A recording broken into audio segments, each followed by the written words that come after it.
দেশে ফিরলেন ইসরায়েলি বাহিনীর হাতে আটক শহীদুল আলম। ফিলিস্তিন মুক্ত না হওয়া পর্যন্ত সংগ্রাম অব্যাহত রাখার আহ্বান।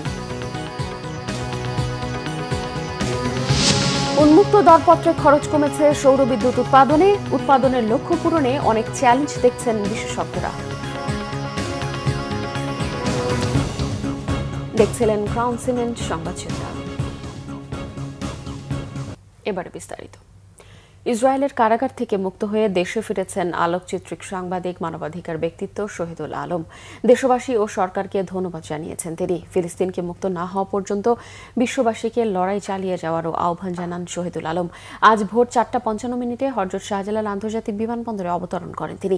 এ সময় শহীদুল আলম বলেন, এখনও গাজা মুক্ত হয়নি, সেখানে চলছে আক্রমণ, তাই প্রতিবাদ শেষ হয়নি।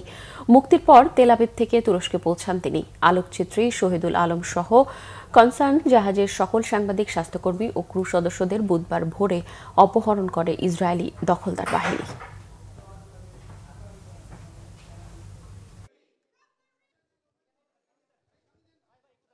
আমাদের আসল সংগ্রাম বাকি আছে। যতক্ষণ ফিলিস্তিন মুক্ত না হবে ততক্ষণ আমাদের সংগ্রাম চলতে হবে। আমি যেতে পেরেছি, অনেকে যেতে পারিনি, অনেকে আমার সাথে যোগাযোগ করেছিল, তারা যেতে চেয়েছে। আমি মনে করি আরও হাজার এরকম ফ্লোটিলা যাওয়া দরকার, এবং যতক্ষণ না ফিলিস্তিন মুক্ত না হবে আমাদের এই সংগ্রাম চালিয়ে যেতে হবে। উন্মুক্ত দরপত্রের খরচ কমেছে সৌর বিদ্যুৎ উৎপাদনে। গড়ে প্রতি কিলোওয়াট বিদ্যুৎ উৎপাদনে খরচ কমেছে 22 থেকে 25%। খরচ কমলেও নবায়নযোগ্য জ্বালানি দিয়ে বিদ্যুৎ উৎপাদনের লক্ষ্য পূরণে বহুমাত্রিক চ্যালেঞ্জ দেখছেন বিশেষজ্ঞরা। রিশান নাসরুল্লাহর রিপোর্ট। জলবায়ু পরিবর্তনের প্রভাব মোকাবেলায় বিদ্যুৎ উৎপাদনে ক্লিন ফুয়েল ও নবায়নযোগ্য জ্বালানির ব্যবহার বাড়াতে তোড়জোড় বিশ্বজুড়ে। অনেকটা উদ্দেশ্যহীন পরিকল্পনায় সে পথে হাঁটতে চায় বাংলাদেশও। সরকারের দুই পরিকল্পনায় দু ধরনের লক্ষ্য নির্ধারণ করা হয়েছে। নবায়নযোগ্য জ্বালানি নীতি 2025-এর আওতায় 2040 সালের মধ্যে 30%, অন্যদিকে সমন্বিত বিদ্যুৎ জ্বালানি মহাপরিকল্পনায় 40% নবায়নযোগ্য জ্বালানি ব্যবহারের কথা বলা হয়েছে। নবায়নযোগ্য জ্বালানি দিয়ে বিদ্যুৎ উৎপাদনে আগের আওয়ামী লীগ সরকারের করা অনেক কার্যাদেশ এরই মধ্যে বাতিল করেছে অন্তর্বর্তী সরকার। এরপর উন্মুক্ত পদ্ধতিতে দরপত্র আহ্বান করা হয়। নতুন দরপত্রে গড়ে প্রতি ইউনিট সৌর বিদ্যুতের দাম পড়বে 8.27 সেন্ট, যেটি আগে ছিল 13.92 সেন্ট, অর্থাৎ খরচ কমেছে প্রায় 37%। ট্যারিফ যেটা এসছে সেটা বেশ ভালো।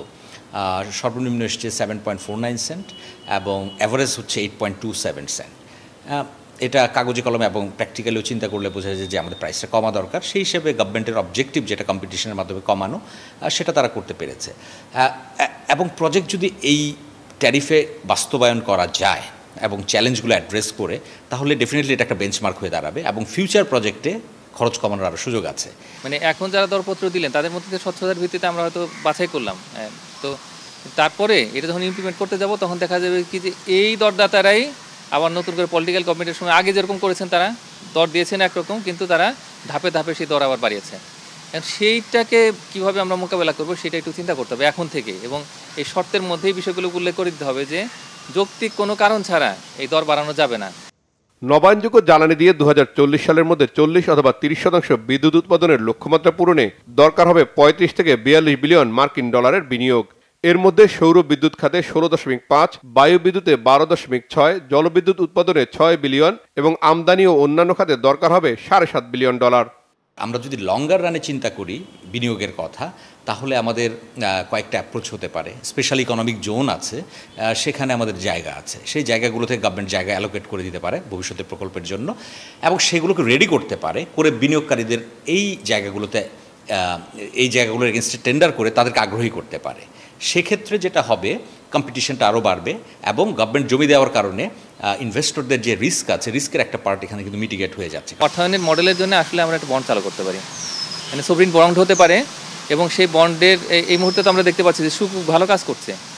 তো এখন এই বিদ্যুৎ খাতের জন্য বা বিশেষ করে নবায়নযোগ্য জ্বালানি খাতের জন্য আমাদের আসলে এইরকম একটা ভালো বন্ড দরকার। সেটা গ্রিন বন্ড হতে পারে, অরেঞ্জ বন্ড হতে পারে। এইভাবে করে আমরা একটু চিন্তা করতে পারি, বা এনার্জি বন্ড হতে পারে। রিনিউয়েবল এনার্জির জন্য বন্ড তৈরি করাটা এরকম কোনো সমস্যা নয়। আমরা বিভিন্ন দেশের অভিজ্ঞতা দেখেছি যে এখানে ভালো কাজ করে অর্থায়নটা। তো সেভাবে করে আমাদের একটা নতুন করে আর্থিক পরিকল্পনা করতে হবে। সরকারি তথ্য অনুযায়ী 2025 সালের মার্চ পর্যন্ত জাতীয় গ্রিডে নবায়নযোগ্য জ্বালানি যুক্ত হয়েছে মাত্র 3.6%। অন্যদিকে গ্যাস ও কয়লা ভিত্তিক জ্বালানির সক্ষমতা 43.4%। রিশান নাসরুল্লাহ, বাংলাভিশন, ঢাকা। চাঁপাইনবাবগঞ্জের গোমস্তাপুর উপজেলার রহনপুর ও রাধানগর ইউনিয়নের রামদাস বিল পরিচিতি লাভ করেছে মিনি কক্সবাজার নামে। প্রাকৃতিক সৌন্দর্যে ভরপুর এই বিল ভ্রমণে দূর দূরান্ত থেকে প্রতিদিনই সেখানে ভিড় জমান দর্শনার্থীরা। চাঁপাইনবাবগঞ্জ প্রতিনিধি SM শাকওয়াত জামিল দোলনের পাঠানো তথ্য ও ছবিতে দেখুন ডেস্ক রিপোর্ট।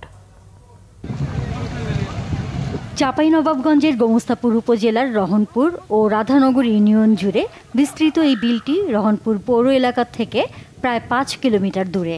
প্রতি বছর বর্ষার শুরুতে বিলের মাঝ দিয়ে প্রবাহিত পুনর্ভবা নদীর দুই কূল ছাপিয়ে জলমগ্ন হয়ে ওঠে পুরো বিল, আর তখনই অপরূপ রূপে সাজে মিনি কক্সবাজার খ্যাত রামদাস বিল। একসময় গোমস্তাপুর উপজেলার সাথে পার্শ্ববর্তী নওগাঁ জেলার পোরশা ও সাপাহার উপজেলার মধ্যে নৌপথে সরাসরি যোগাযোগ ছিল, কিন্তু নাব্যতা সংকটে দীর্ঘদিন ধরে বন্ধ রয়েছে সেই পথ। বর্ষায় পানি বাড়লে মাঝে মধ্যে নৌযান চলাচল করে। পুনর্ভবা নদী পুনঃখনন করলে নওগাঁর সাথে আবারও চালু হতে পারে নৌ যোগাযোগ। রামদাস বিলে গ্রীষ্মকালে ধান চাষ হলেও বর্ষায় তা অন্য রূপ ধারণ করে। কৃষকদের সুবিধার্থে এরই মধ্যে বিলে কংক্রিটের সড়ক ও পুনর্ভবা নদীর ওপর একটি সেতু নির্মাণ করা হয়েছে। বিলে যাওয়ার রাস্তাটির দুই পাশে রয়েছে পর্যটকদের বসার ব্যবস্থা। আমাদের মিনি সমুদ্র সৈকত কক্সবাজার মনে করে ঘুরতে আসলাম, ফ্যামিলি সহকারে এসেছি, খুব ভালো লাগছে। অনেকেই আসছে, আবার অনেকেই আসবে ইনশাল্লাহ। এই জায়গাতে মিনি কক্সবাজার বলা যায় এটাকে। পানিতে হাঁটলাম, হাঁটতে অনেক ভালো লাগছে। ফ্রেন্ডস মিলে এসেছি, লেখাপড়া চাপ থেকে একটু রিল্যাক্স ফিল করার জন্য আমরা এই জায়গাটাতে আসছি। নৌকা ভ্রমণ করেছি, তারপরে পানিতে হাঁটলাম, অনেক ভিডিও করলাম, ছবি তুলেছি। আমি এখানে এসেছি, আমাকে অনেক ভালো লাগছে। আমার সাথে আমার আব্বু এসেছে আর আমার আব্বুর স্কুলের কয়েকজন স্টুডেন্ট এসেছে। প্রথম এসেছি, খুব ভালো লাগছে। এদিকে মিনি কক্সবাজার খ্যাত রামদাস বিল ঘিরে অবকাঠামো উন্নয়ন করে পর্যটন এলাকা হিসেবে গড়ে তোলার আশ্বাস প্রশাসনের পাশাপাশি স্থানীয় রাজনীতিবিদেরও।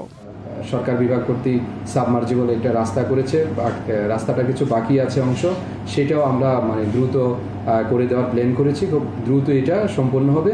পাশাপাশি আমরা একটা ওই বিলের মধ্যে একটা ওয়াচ টাওয়ার করার একটা আমাদের প্ল্যান আছে।